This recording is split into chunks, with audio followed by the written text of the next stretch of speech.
A creak of oak echoed through the private chapel at Windsor, and every head snapped up, sensing history about to tilt.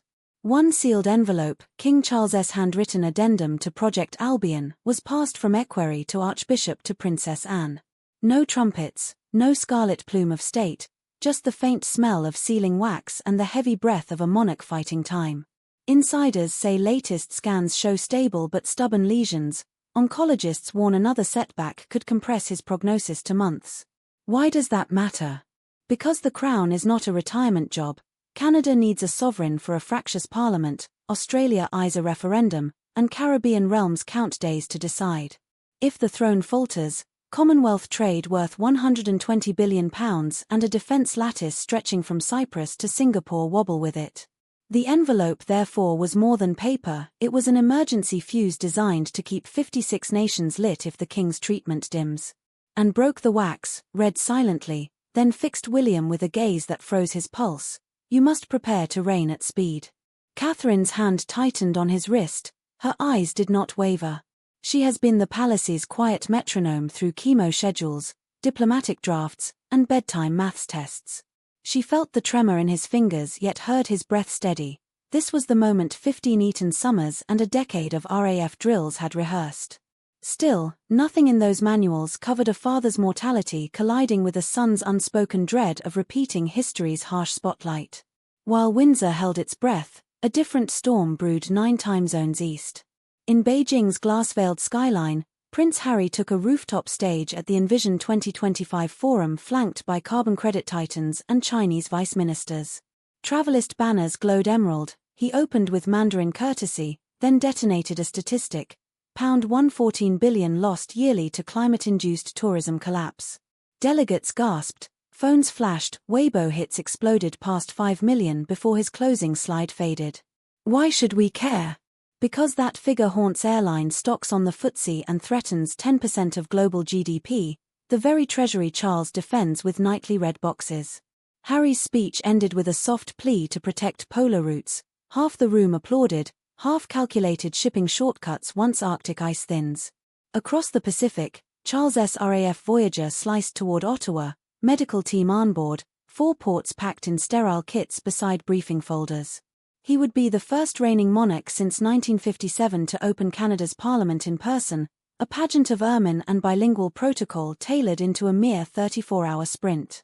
Courtiers designed the timetable like a cardiologist's stress test: land 1410, motorcade 1445, Indigenous roundtable 1530, state dinner 7 p.m, dawn flight home. Doctors insisted on a 2-hour infusion window back in London 48 hours later. The king agreed, then asked for an extra audience with First Nations youth. Camilla circled the margins of his speech, swapping archaic Dominion for partner nation, and penciled a spontaneous line: reconciliation is the crown jewel we must polish together. William, still in Windsor, was briefed via encrypted tablet. He noted the nuance: his father was preparing to transfer not just power but responsibility for unfinished social contracts that spanned continents. Meanwhile, Republican hashtags surged in Sydney. #Time4ounce marked 800,000 tweets after a backbench MP claimed the King's illness proved monarchy was an old-world umbrella in a tropical storm. Polling firm Ipsos registered a 5-point dip in allegiance among Australians aged 18 to 34. Downing Street requested daily tracking. Inside that same hour, Kensington Palace press office leaked video of Princess Charlotte correcting Prince Louis on the difference between an eclipse and a coronation orb. Cute optics, yes, but also a message.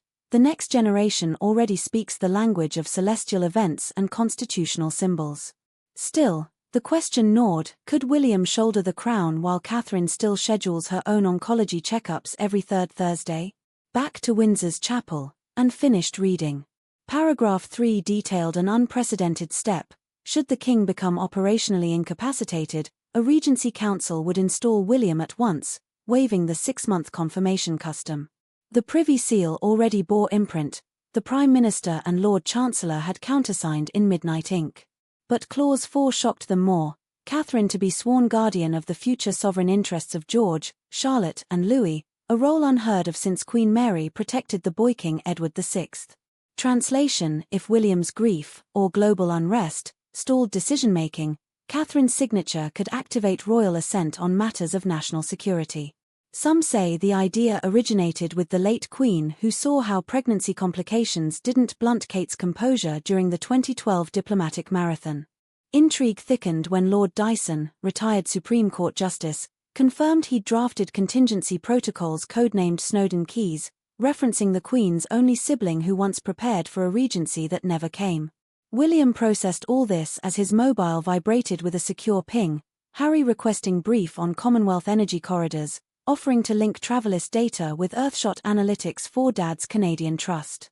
Was it bridge building or brand rescue? Motives blurred, but opportunity shimmered. Public loves a brotherly handshake more than any sermon on national unity. Palace staff, however, braced for backlash. Tabloids were already drip-feeding rumors that Harry's Beijing sponsor had funneled donations through a shell flagged in a Panama Papers sequel. GCHQ labeled the file amber yet recommended no contact until compliance cleared. Catherine read the memo, sighed, then drafted 3 bullet points for William's reply. Acknowledge initiative, shows Windsor global reach. Suggest neutral ground, UN Climate Week in Nairobi. Emphasize due diligence timeline, sidestep scandal. Her pen lay still for a moment. She added a 4th line. Tell your brother Dad wants all his sons at St. George's Chapel on Michaelmas. No press.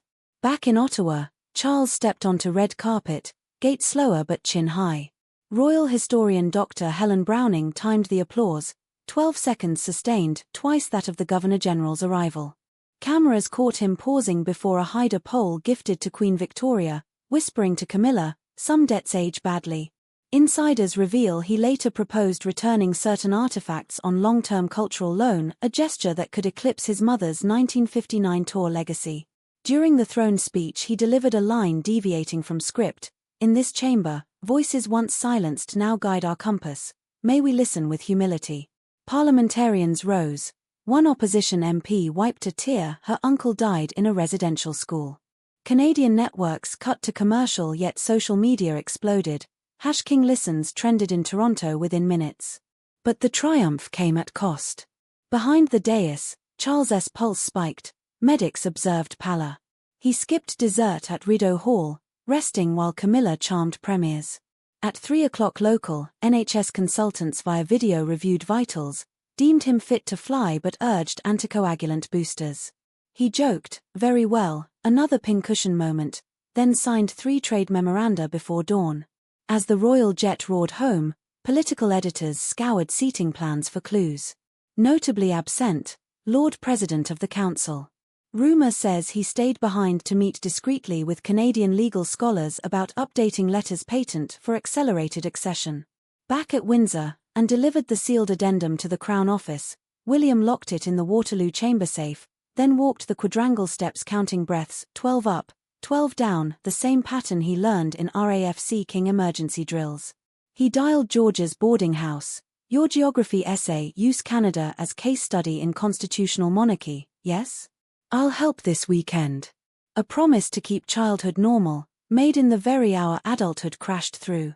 Meanwhile, climate blogger maps overlaid Harry's hydrogen corridor with Canada's proposed electric vehicle mineral trail. Synergy looked striking. Foreign Office economists secretly drafted a briefing. Combining royal initiatives could unlock a £9 billion green Commonwealth bond attracting Asia-Pacific capital. Yet risk analysts flagged reputational hazards if shell donation stories stuck. Enter Catherine again. She phoned former UN climate envoy Sir David King, secured pro bono vetting for Travelist funds, and arranged a private breakfast at Kensington with Earthshot's head of sustainability. No cameras, just spreadsheets and croissants, but decisions that could stitch brothers' projects into a single banner. Dawn over London found Charles landing at RAF Northolt, stepping into drizzle that gleamed like ceremonial silver.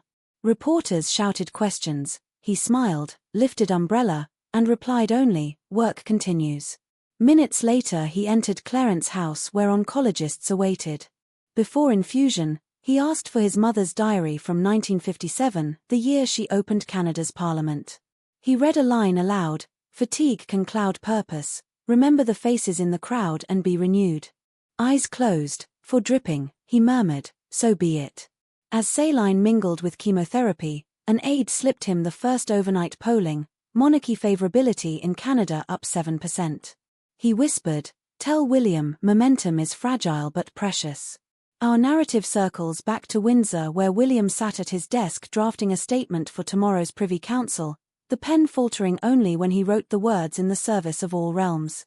Catherine entered, placed a maple leaf pressed between book pages beside him, a silent token from the children. He looked up, resolve crystallizing. Tomorrow he phones Harry, invites him to Sandringham for Michaelmas. The call may end in anger or in laughter. Either way, the future crown demands the attempt. And that, dear viewers, is where tonight's chapter closes.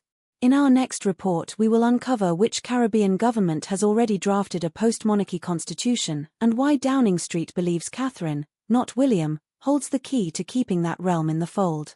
Tap subscribe and nudge the bell so you are first to learn whether the House of Windsor can transform familial intrigue into geopolitical glue or whether the silent clock Charles just wound will strike before the brothers reconcile.